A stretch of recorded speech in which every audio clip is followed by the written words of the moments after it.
प्रिय बंधूंनो आणि भगिनींनो, आज मी तुम्हाला सांगणार जीवनाचा खरा उद्देश काय आहे.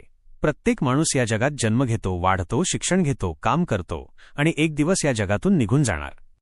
पण प्रश्न असा आहे, आपण इथे का आहोत? आपल्या जीवनामागचा खरा हेतू काय आहे? इस्लाम आपल्याला या प्रश्नाचे स्पष्ट उत्तर देतो.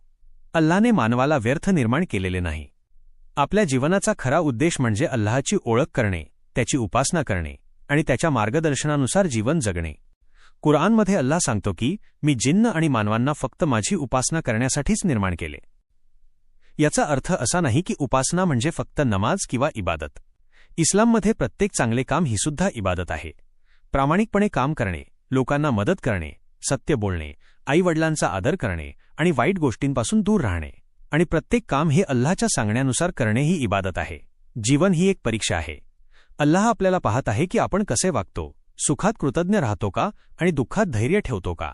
या जगातील जीवन तात्पुरते आहे, पण मृत्यूनंतरचे जीवन कायमचे आहे.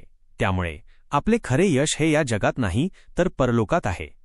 मित्रांनो, जर माणूस फक्त पैसा, पद आणि सुखासाठी जगला तर त्याला कधीच पूर्ण समाधान मिळणार नाही.